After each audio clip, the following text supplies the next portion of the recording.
하나님의 말씀 에베소서 6장 1절부터 3절의 말씀입니다.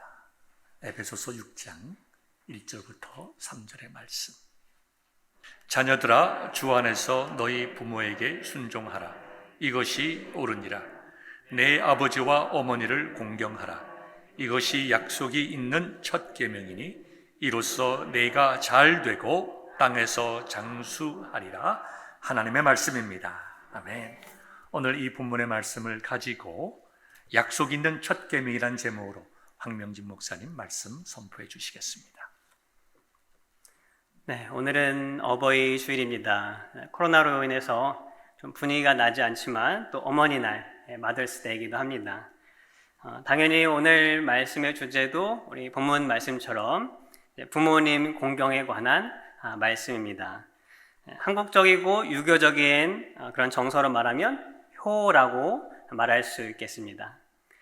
그런데 이제 말씀을 준비하면서 또 말씀을 전하면서도 참 말씀을 전한 저에게 다른 설교보다 마음이 무겁고 힘든 설교가 오늘 설교가 아닌가 싶습니다. 왜냐하면은 제가 그렇게 효를 하지 못하고 있기 때문에 그렇습니다. 부모님께서 한국에서 대학까지 다 보내주시고 고생하면서 다 키워주셨는데 키워주시자마자 이렇게 홀로 미국 땅에 와서 수년간 또 생활을 하고 또 귀여워하시는 그런 손주들 재롱도 마음껏 보여드리지 못해서 참 제가 그런 죄송스러운 마음이 늘 있습니다. 근본적으로 부모님께 받은 사랑에 모자란 그런 관심과 표현을 하고 있기 때문에 늘 효라는 말 앞에 죄송스러워집니다. 아마도 저뿐만 아니라 여기 계신 모든 분들이 특별히 머나먼 이국 땅에 와서 이민 생활하면서 그 부모님 생각을 하면은 아마 다 자녀된 마음으로서 그런 미안함과 그런 죄송스러운 마음이 있으리라 생각합니다. 그래서 부모님 사랑은 아무리 갚아도 갚을 수 없다고들 흔히 말을 합니다. 그러나 오늘 말씀을 통해서 우리는 그냥 그런 죄송스러운 마음만 가지고 어버이 주일 또 어머니 날을 보내는 것이 아니라 하나님 말씀을 통해서 하나님 주시는 은혜를 통해서 우리의 그런 미안한 마음들, 죄송스러운 마음들이 부모님을 향한 사랑의 마음으로 또 가정을 향한 그 사랑의 마음으로 가득 찰 수 있는 그런 귀한 시간이 되기를 소망합니다. 효라는 것은 인륜적으로 또 인간적으로 누구나 옳은 일이라고 생각을 합니다. 특별히 유교적 사상이 강했던 우리나라 한국에서는 더더욱 중요한 덕목 중에 하나였습니다. 그래서 효는 옛날 전래 동화 그런 이야기들에서 자주 등장하는 주제이기도 했습니다. 제가 가끔씩 저희 아이들에게 책을 읽어줍니다. 동화책들을 읽어주는데 한글 책들을 읽어주죠. 아이들이 다행히도 아직까지는 한국말을 서로 잘 하는 편이긴 하지만 이 한국 문화나 어떤 그런 풍습은 잘 모르기 때문에 제가 한국 동화를 통해서 아이들에게 전해줍니다. 요 근래에 읽은 책 중에 하나가 바로 이 효에 관한 내용의 그런 전래 동화가 있었습니다. 간략한 내용은 이렇습니다. 부모가 나이 많아 늙으면 산이나 바다에 버리는 그런 고려장이라는 법이 있었다고 합니다. 그런데 동화 속 주인공인 아들은 차마 늙은 어머니를 그렇게 할 수 없어서 산속 동굴에 몰래 숨겨서 음식을 가져다 주고 했습니다. 자칫 그 일이 들통나게 되면 큰 벌을 받을 줄도 알면서도 자신이 부모님에 대한 그 사랑으로 그 어머니를 지극정성으로 보살핍니다. 그러다가 나라에 중국 사신이 왔습니다. 그리고 왕에게 와서 3가지 수수께끼를 냅니다. 그러면서 이 수수께끼를 마치지 못하면 이 나라에 있는 보물과 곡식들을 다 가져가겠다라고 억지를 부렸습니다. 나라에 있는 누구도 그 수수께끼를 마치지 못하는 가운데 이 아들도 그 수수께끼 내용을 전해 듣고 어김없이 어머니 앞에 갔습니다. 그래서 음식을 갖다 드리면서 그 얘기를 같이 했습니다. 그런데 그 어머니가 그 이야기를 들으면서 수수께끼를 들으면서 지혜롭게 그 수수께끼 답을 알려줍니다. 그래서 이 아들이 어떻게 했습니까? 왕에게 가서 그 수수께끼 답을 알려주고 나라도 구하고 이제 왕이 물어봅니다. 너에게 소원이 있느냐? 소원 있으면 들어주겠다. 그랬을 때 이 아들이 뭐라고 답했겠습니까? 어머니와 함께 살게 해주십시오 라고 해서 고려장이라는 그런 안 좋은 법을 폐지했다라는 그런 좋은 동화의 내용이었습니다. 사실 이처럼 우리나라 문화에서는 효는 중요한 덕목이었습니다. 제가 어렸을 적만 해도 기억을 해보면 이제 교장 선생님이 이제 매주에 한 번씩 이렇게 말씀을 전하시는데 주로 내용들이 부모님 말씀 잘 들어라 뭐 이런 효에 관한 내용이었습니다. 그런데 혹시 눈치채셨는지 모르겠지만 제가 계속 효에 대해서 부모 공경에 대해서 말씀하면서 과거형으로 얘기하고 있습니다. 그렇습니다. 안타까운 것은 우리 성도님들도 다 느끼시고 또 들으시면서 아시겠지만 이 효, 또 부모 공경에 대한, 노인 공경에 대한 그런 것들은 요즘에는 그다지 즐겨 듣고 싶은 그런 주제가 아니게 되었습니다. 경제적인 또 정서적인 등등의 이유로 나이 드신 부모님들을 모시고 산다라는 것은 이 자녀의 어떤 기쁨이나 어떤 자식된 도로서 당연히 해야 될 일이 아니라 선택사항이 된 지는 이미 오래되었습니다. 그리고 노인을 공경하기는커녕 젊은 사람들이 막 힘으로도 밀치고 또 말로도 공격하는 그 안타까운 사연들을 우리는 뉴스에서 쉽게 접할 수가 있습니다. 이런 문화 속에서 효를 이야기하고 부모 공경을 이야기하는 것은 어쩌면 고리타분하고 또 시대에 뒤떨어진 말로 들릴 수도 있습니다. 아마 젊은 사람들은 듣기 싫어할 겁니다. 그러나 성도 여러분, 오늘 우리는 이 사회적인 어떤 전통 아니면 유교적인 관습으로서의 효가 아니라 바로 하나님 말씀으로서 하나님 말씀이 부모를 공경하라라고 하겠기 때문에 그 말씀 우리는 믿고 또 지켜야 된다는 사실을 명심하길 바랍니다. 오늘 본 말씀을 다시 한번 읽어보겠습니다. 우리 에베소서 6장 1절 3절 말씀. 자녀들아 주 안에서 너희 부모에게 순종하라. 이것이 옳으니라. 내 아버지와 어머니를 공경하라. 이것은 약속이 있는 첫 계명이니 이로써 내가 잘되고 땅에서 장수하리라. 아멘. 간략히 말하자면 무슨 말씀입니까? 부모님을 공경하라. 왜냐하면 그것이 하나님의 말씀이기 때문에, 계명이기 때문에 라고 기록하고 있습니다. 효가 중요하고 옳은 일인 것은 인륜적으로, 도덕적으로 다 누구나 압니다. 그러나 우리 그리스도인은 인간적인 도리, 내가 나의 부모님이기 때문에 효를 행하는 것이 아니라, 부모를 공경하는 것이 아니라 그것을 넘어서 이것은 하나님의 말씀이기 때문에 내가 부모님을 공경해야 한다라는 말씀입니다. 하나님께서 명하신 명령이기 때문에 우리는 우리의 부모님들을 공경하고 섬겨야 될 줄 믿습니다. 그렇기 때문에 혹 내 부모님이 아무리 생각해도 인격적으로 또 사회적으로 존중할 것이 없다 그렇게 보일지라도 하나님께서 허락하신 부모님이기 때문에 공경해야 하고 순종해야 할 줄 믿습니다. 그렇기 때문에 또한 내 부모님이 늙고 병들어서 내가 돌보는 일이 힘든 일이라 할지라도 하나님 말씀이기 때문에 내가 내 부모이기 때문에 사랑하는 마음도 있겠지만 근본적으로 하나님 말씀이기 때문에 우리가 그렇게 돌보고 섬길 수 있는 우리 모두가 되기를 소망합니다.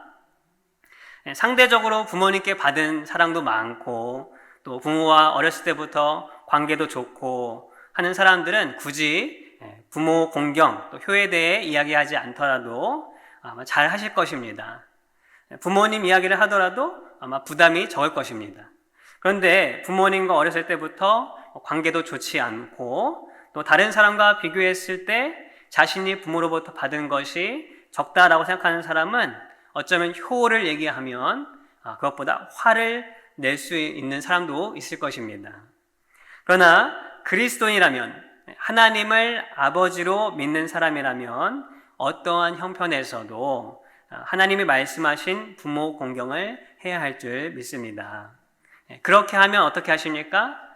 부모 공경을 하면 그 부모 공경을 통해서 하나님을 우리는 더 잘 알 수 있게 되고 또 하나님을 더 알면 알수록 부모님도 더 잘 섬길 수 있는 그런 우리 모든 모습이 될 줄 믿습니다.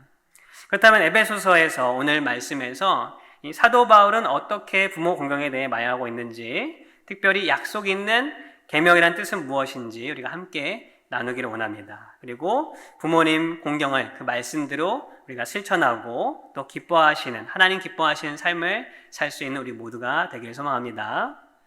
먼저 1절에 보시면 누구에게 이 말씀을 하는지가 나와 있습니다. 1절에 어떻게 시작합니까? 자녀들아 라고 시작하고 있습니다. 자녀, 누구를 말하고 있는 것일까요? 1차적으로 부모 자녀 관계에서 그런 자녀를 말을 하고 있는 것으로 볼 수 있을 것입니다. 그런데 그와 동시에 우리 에베소서의 전체의 말씀의 맥락을 보게 되면 이 자녀라는 것은 그냥 부모 자녀 관계뿐만 아니라 하나님의 자녀를 지칭하고 있는 것을 우리는 알 수 있습니다. 우리 에베소 1장 5절을 보시면 이렇게 기록이 되어 있습니다. 그 기쁘신 뜻대로 우리를 예정하사 예수 그리스도로 말미암아 자기의 아들들이 되게 하셨으니, 자기의 아들들, 즉 하나님의 자녀라고 성도들을 부르고 있습니다. 또한 직접적으로 5장 1절에 보시면 그러므로 사랑을 받는 자녀같이 너희는 하나님을 본받는 자가 되고 라고 말하면서 하나님과 자녀된 우리의 관계를 강조하고 있습니다.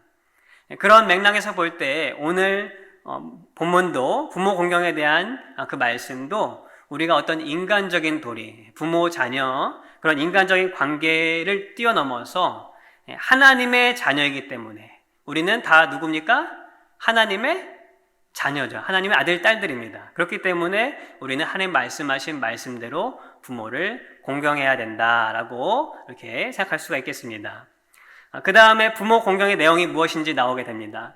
첫 번째 나오는 말이 한국어 성경에는 이제 자녀들아 주 안에서지만 원어적으로는 자녀들아 순종하라가 먼저 나옵니다. 순종. 순종은 무엇입니까? 쉽게 말하면 순종은 말을 잘 듣는 겁니다. 우리 아이들에게 맨날 말하죠. 말 좀 잘 들어라. 말 좀 잘 들어라. 그게 순종이죠. 잘 듣는다는 것은 크게 두 가지 뜻이 있습니다.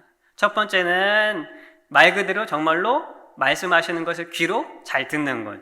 그리고 두 번째는 그 들은 것을 그대로 행하는 그것이 순종이라고 할 수 있겠습니다. 자녀된 우리는 먼저 부모님 말씀을 잘 귀 기울여 들을 수 있어야 합니다. 부모 자녀 관계가 건강한지 아닌지를 보려면 여러 가지가 있겠지만 이 대화가 서로 부모와 자녀 관계 가운데 대화가 잘 되는지 아닌지를 보면 알 수 있을 것입니다. 말이 통하는지, 같은 관심사를 가지고 어떤 정치적 색깔이 같은지 그런 내용적인 것이 아니라 대화가 잘 된다는 것은 서로가 어떤 말을 하든지 서로의 말에 귀를 기울이지 않은가, 그것을 말하고 있습니다. 자녀가 부모님 말씀하시는데 듣는 둥 마는 둥 한다거나 말하는 도중에 자리를 뜬다거나 하면은 그것은 분명 그 부모와 자녀 간의 관계에 어떤 잘못된 문제가 있다라는 증거가 될 것입니다. 또 반대로 자녀들이 부모님에게 무슨 말을 이야기를 하는데 부모가 됐다고 딱 말을 딱 끊는다. 그런 것도 뭔가 문제가 있는 것입니다. 어떤 TV 프로그램을 보니까 남녀 간에 이제 호감이 가는 이유 중 여러 가지를 내놓는데 그 중에 큰 이유 중에 하나가 바로 서로 간에 말이 통하는 사람. 외모가 좋고, 학벌이 좋고, 재력이 좋고, 그런 것도 있지만 서로 말이 잘 통하는 사람이 호감이 간다라는 그런 설문조사가 있었다고 합니다. 그런 것처럼 사람은 자신의 말에 귀를 기울여지는 사람을 좋아하기 마련입니다.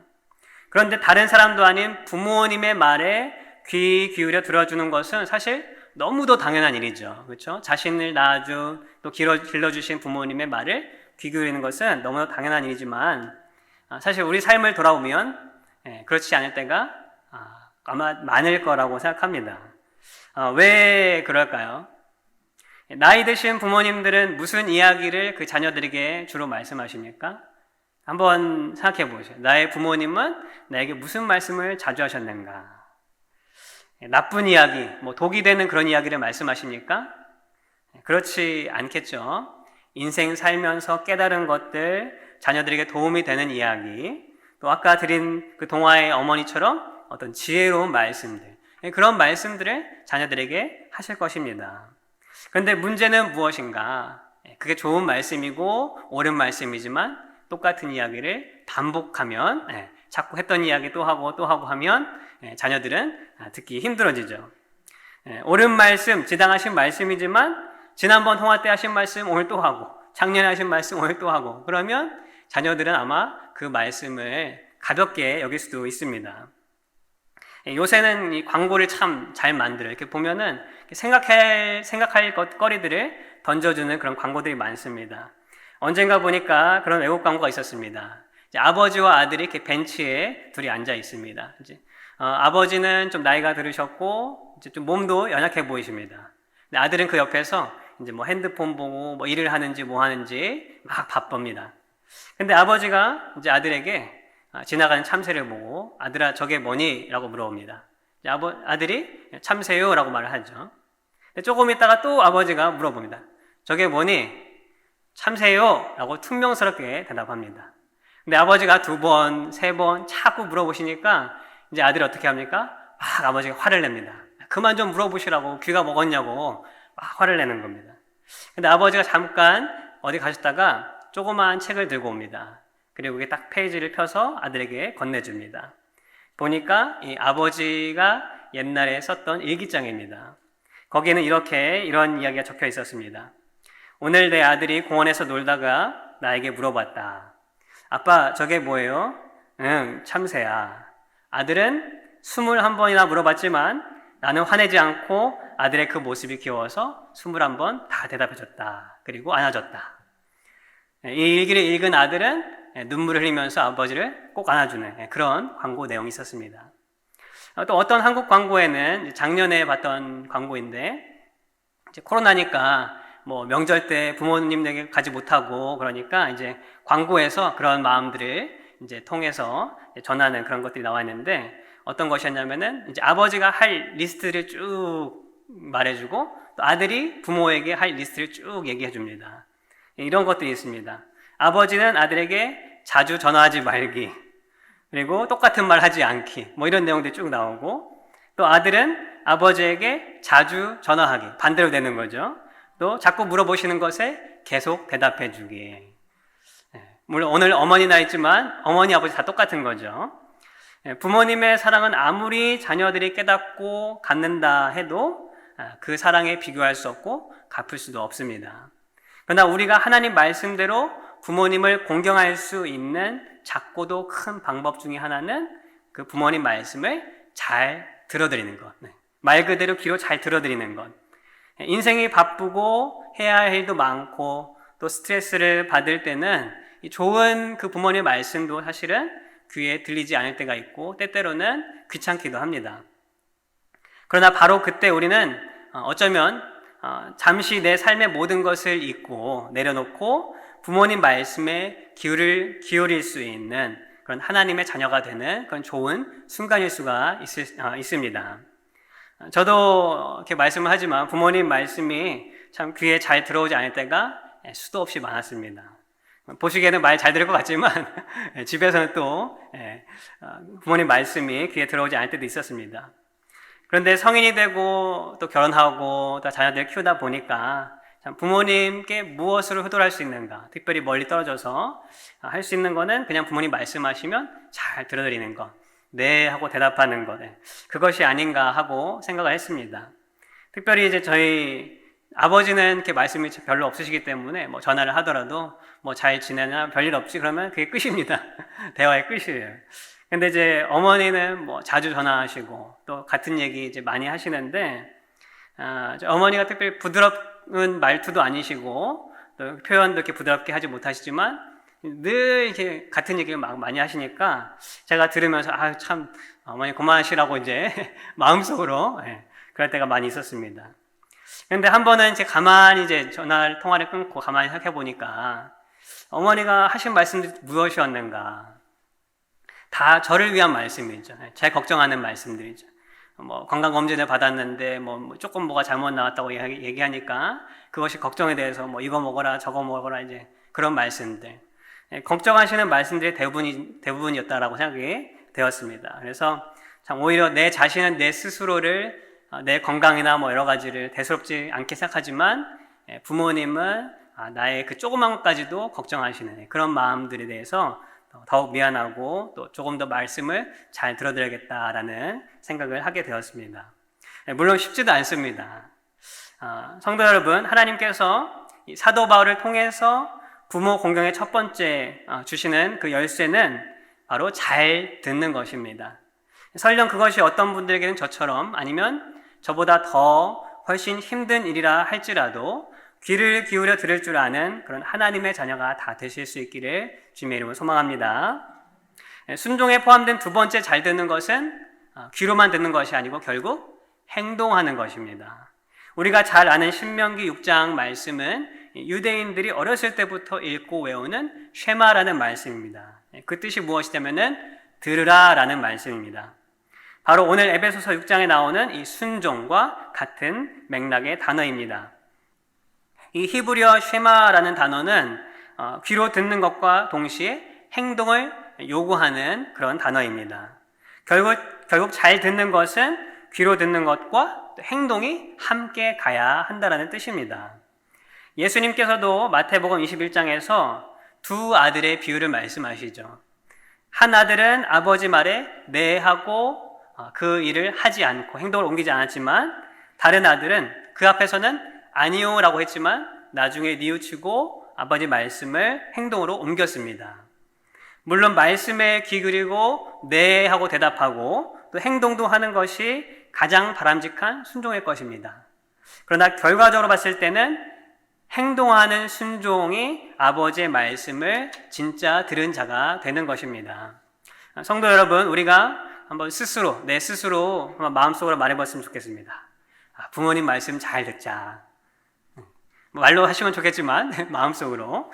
잘 듣는다는 것은 결국 무엇으로 보여줘야 됩니까?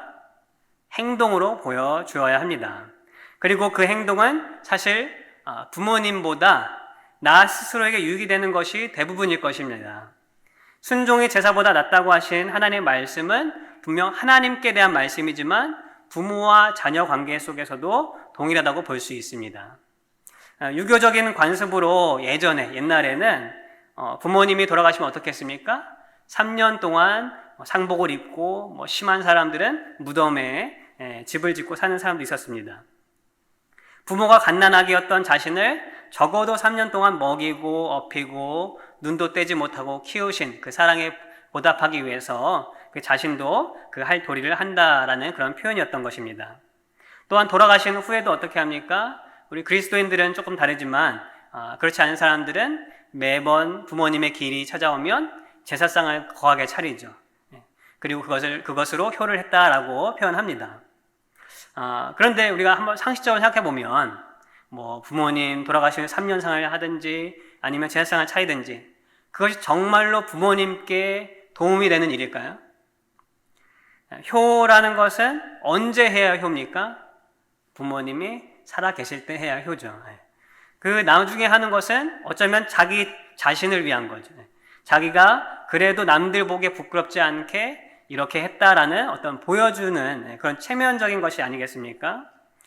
그리고 그 효는 부모 공경은 어떻게 표현돼야 돼? 결국 부모님 말씀을 잘 듣고 순종하는 것, 그것이 기본이고 시작인 줄 믿으시기 바랍니다. 하나님 말씀을 따라 부모님 말씀에 먼저 귀를 기울일 줄 알고 또한 그것을 행동으로 순종하는 자들은 오늘 1절 말씀과 같이 하나님께서 뭐라고 말씀하셔요? 내가 옳은 일을 했다라고 말씀하는 그런 사람이 되는 것입니다. 누구 주위에 있는 사람들이 저 사람은 참 좋은 사람이야, 옳은 사람이야, 효자다, 그런 것이 아니라 하나님께서 내가 옳은 일을 했다, 부모님을 공경하는 일이 옳은 일이다라고 인정해 주신다는 그런 사실입니다. 두 번째 부모 공경에서 함께 나눌 말씀은 이 부모 공경의 계명은 하나님의 약속이 있는 첫 계명이라는 것입니다. 이 말씀은 바로 10계명 중에 제5계명을 말씀하고 있는 것입니다. 출애굽기 20장 12절 말씀에 내 부모를 공경하라, 그리하면 내 하나님 여호와가 내게 준 땅에서 내 생명이 길리라 라고 말씀하셨습니다. 10계명을 쭉 보시면 아시겠지만 다른 계명들은 그냥 무엇 해라, 무엇 하지 마라 이런 식입니다. 그리고 조금 길다 하더라도 어떤 부연 설명이지 거기에 대한 어떤 조건이 나오지 않습니다. 그런데 5계명인 부모 공경에 대한 이 명령은 그리하면, 내가 부모를 공경해라. 그리하면이라는 결과적인 조건, 즉 하나님의 약속이 붙습니다. 그것은 이 땅에서 생명이 긴 것, 즉 장수하는 것을 이제 복으로 주십니다. 장수하는 것, 오래 산다라는 것은 그냥 명만 오래 사는 것이 아니라 구약에서 하나님의 복을 상징하는 것 중에 하나입니다. 그래서 다른 말로 우리가 이 5계명을 해석한다고 하면은 부모 공경은 즉 뭐다? 하나님께서 복을 약속하신 계명이다라고 할 수 있는 것입니다. 왜 하나님께서 부모 공경의 계명이 이런 약속을 붙여주셨을까요? 하나님만을 섬기는 계명이나 아니면 안식일을 거룩히 지키는 계명, 그것이 더 복을 받을 계명이 아니겠습니까? 그런데 오히려 하나님께서는 부모 공경에 하나님의 복의 약속을 같이 함께 말씀을 주셨습니다. 왜 그러셨을까요? 어떤 목사님은 이렇게 말씀하셨습니다. 이 복의 약속은 그 당시 문화 상황을 봤을 때에 부모를 부양해야 하는 이 결혼한 자녀들에게 나이 많고 힘없는 그런 부모들을 끝까지 보살필 수 있도록 하는 그런 동기부여의 의미가 있다라고 이렇게 말씀하셨습니다. 무슨 말씀인가 하면은 요즘에는 그런 가족들이 많지 않지만 구약의 말씀이 주어졌을 때나 또 한국도 몇 세대 전만 하더라도 할아버지, 할머니, 또 아버지, 어머니, 또 자녀들 이렇게 다 같이 모여 사는 그런 가족의 구성이 대부분이었습니다. 그래서 결혼한 성인 자녀는 어떻게 합니까? 위로는 나이 들어서 경제적 활동을 하지 못하는 그런 부모님을 모셔야 되고 또 밑으로는 자라는 자녀들을 길러야 하는, 책임져야 하는 그런 상황이 있었습니다. 그런데 삶이 넉넉하고 여유로우면 그런 것이 어느 정도 괜찮겠지만 상황이 힘들어지면 어떻게 됩니까? 고민이 되죠. 둘 중에 하나를 포기해야 할 경우도 생기기도 했습니다. 그러면 누구를 포기하기 쉽겠습니까? 여러분들 같으면 누구를 포기하시겠어요? 위로 부모를 포기하시겠어요? 아니면은 자녀들을 포기하겠어요? 아마 대부분 나이 드신 부모들을 포기를 하겠죠. 어르신들에게는 좀 씁쓸하겠지만 그런 것처럼 아까 전래동화에 나온 것처럼 고려장이라는 제도가 그래서 이제 있었다라고 이렇게 전해지는 것입니다. 그런데 하나님은 그런 것을 원하셨을까요? 아니면 원하지 않으셨을까요? 하나님은 원하지 않으셨겠죠. 하나님은 부모를 버리거나 부모를 돌보지 못하는 그런 것들을 원하지 않으셨고 또 옳은 것으로도 보시지 않으셨습니다. 그래서 계명으로 부모를 공경하라고 주시면서 실제적으로 그 일을 하는 그런 장년 자녀들에게 그렇게 할 수 있도록 동기를 부여하도록 약속을 주셨다는 것입니다.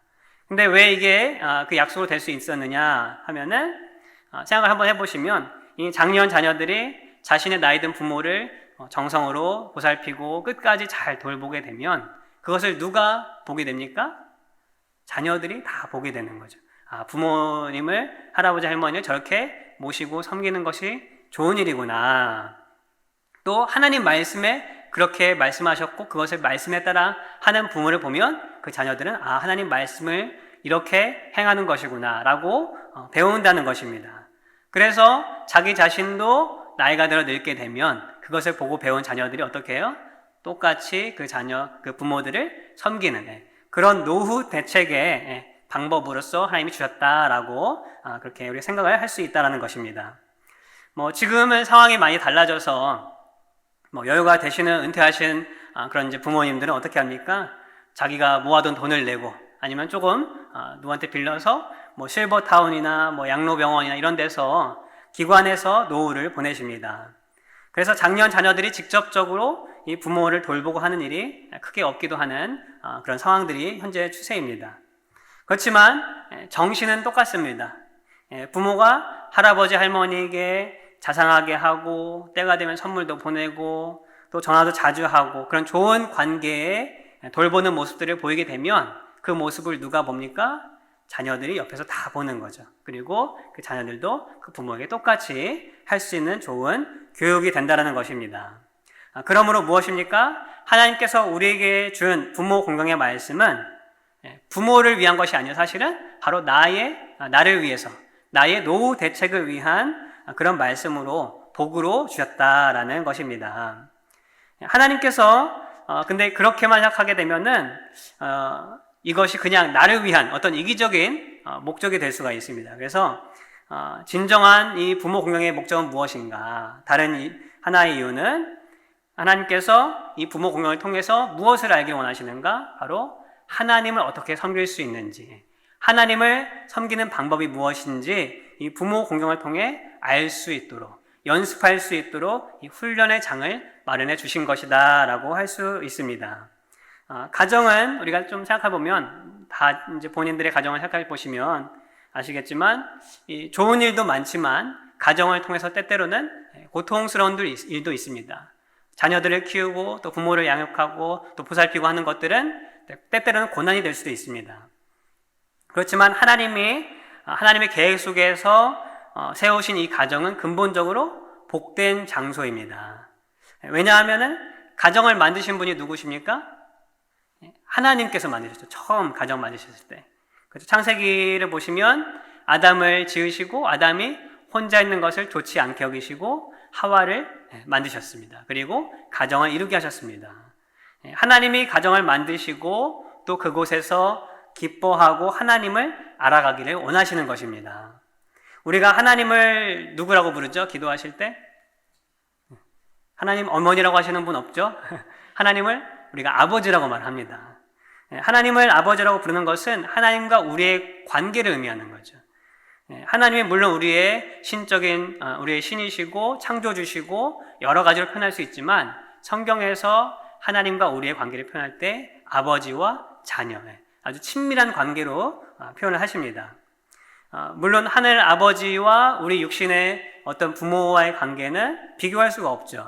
하나님의 관계는 더욱 깊고 크고 놀라운 것이지만 하나님께서는 우리 가정에서 내가 부모님을 공경하고 또 부모님의 사랑을 받으면서 그 안에서 하나님의 사랑이 무엇인지 또 하나님을 섬기는 것이 무엇인지 순종이라는 것이 무엇인지를 배울 수 있게 하셨다라는 것입니다. 물론 때로는 그 부모와 자녀의 관계가 온전치 못해서 어떤 가정들은 서로가 좋지 않아서 하나님을 오해하기도 합니다. 그러나 근본적인 부모의 이 자녀에 대한 사랑, 또 자녀가 부모에 대한 공경함과 또 존중을 통해서 우리는 하나님을 조금이나마 알 수 있게 되는 것입니다. 따라서 부모님을 공경하는 일은 결국 내가 보이지 않는 하나님을 보이는 부모님을 통해서 조금씩 알고 또 공경하는 것이 무엇인지를 연습하는 것과 마찬가지다라고 볼 수 있겠습니다. 우리 요한일서 4장 20절에 이렇게 기록이 되어 있습니다. 누구든지 하나님을 사랑하노라 하고 그 형제를 미워하면 이는 거짓말하는 자니 보는 바 그 형제를 사랑하지 아니하는 자는 보지 못하는 바 하나님을 사랑할 수 없느니라. 이 말씀과 같이 보이지 않는 하나님을 온전히 사랑하는 증거는 무엇입니까? 내가 보이는 내 형제를 사랑하는 것입니다. 그런데 우리가 태어나면서 가장 가까운 그 형제 관계가 뭡니까? 바로 부모와 자녀 관계죠. 가장 첫 번째 이루어지는 관계. 부모님은 당연히 그 자녀들을 사랑합니다. 그렇죠? 누가 시키지 않아도 자기 자녀들이면 사랑합니다. 요새는 물론 뉴스를 보면 참 그렇지 않아 보이는 그런 부모들도 있는 것 같지만 대부분 부모님들은 자녀들을 사랑하고 희생합니다. 한국에 또한 어떤 광고도 있습니다. 광고 얘기 지금 제가 자꾸 하는데 광고만 보는 게 아니고 몇 년 동안 본 광고 중에서 생각나는 것을 이야기하고 있습니다. 30대, 40대 정도 되는 아버지들에게 질문지를 줍니다. 어떤 질문이냐면은 자녀들에 대한 질문이 첫 번째 나옵니다.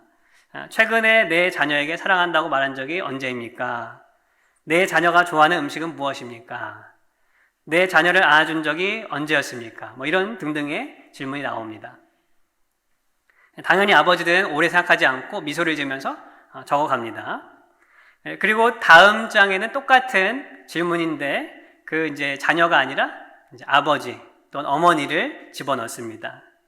최근에 내 아버지께 사랑한다고 말한 적이 언제입니까? 내 어머니께 사랑한다고 말한 적이 언제입니까? 내 아버지 어머니가 좋아하는 음식은 무엇입니까? 내 아버지 어머니를 안아준 적이 언제입니까? 이 아버지들이 그 남자 아버지를 이렇게 쓰면서 하나같이 표정이 어두워지고 울먹울먹해집니다. 부모님은 다 방식은 달라도 당연히 자녀를 사랑하고 표현합니다. 그런데 자녀된 우리가 부모님을 공경하고 사랑을 표현하는 것은 참 때때로 비교해보면 훨씬 적습니다. 그러나 하나님은 자녀를 사랑하는 것으로 복을 약속하신 것이 아니라 어떤 일에 복을 약속하셨습니까? 오늘 말씀처럼 부모님을 공경하고 존중하고 경외하는 일, 순종하는 일, 그것이 복된 일이다라고 말씀하고 계신 것입니다. 부모를 공경하라, 이것이 약속이 있는 첫 계명이니 이 계명을 잘 지키는 자는 복을 얻을 것이다. 하나님의 자녀된 우리는 아버지 되신 이 하나님을 당연히 경외하고 공경하기를 원합니다. 근데 그것을 그냥 우리가 막연하게 하는 것이 아니라 가정에서 내 부모를 공경함을 통해서 내 부모님 말씀에 순종함을 통해서 그것을 배우는 줄 믿습니다. 하나님께서 그렇게 하시는 그런 하나님의 자녀들에게 어찌 복을 주지 않을 수가 있겠습니까? 말씀을 맺겠습니다. 우리 부모 공경은 그냥 인간의 어떤 도리가 아니라 그 이상을 넘어서 하나님의 말씀인 줄 믿으시기 바랍니다. 그렇기 때문에 하나님의 자녀된 우리는 그 말씀에 순종해야 할 줄 믿습니다. 어떤 도덕적인 인륜적인 그런 효가 아니라 그리스도인의 효로서 부모님을 공경해야 할 줄 믿습니다. 그 방법은 무엇이었습니까? 첫 번째로 잘 들을 수 있는 귀, 또 그 말씀을 순종하는 것. 그리고 두 번째로는 보이지 않는 하나님을 공경하는 그 연습을 우리 부모님께 순종함으로 공경함으로 하는 것. 이 두 가지 우리 함께 말씀을 나누었습니다. 저도 이 말씀에 참 자신이 없기는 마찬가지입니다. 그러나 이미 여기 계신 분들 중에도 이미 그런 효를 할 수 있는 부모님이 안 계신 분도 있을 겁니다. 먼저 부모님을 보내고 그런 부모님께 효를 하지 못한 것에 죄송한 마음도 있을 것입니다. 부모 공경의 계명은 시간 제한이 있는 계명입니다. 그렇죠? 부모님이 살아 계실 때만 가능한 그런 계명입니다. 부모 공경을 할 수 있는 그때가 왔을 때에 기회가 있을 때에 할 수 있는 우리 모두가 될 수 있기를 바랍니다. 또한 육신의 부모님 없으신 분들은 누가 계십니까? 영원한 나의 하늘 아버지가 계십니다.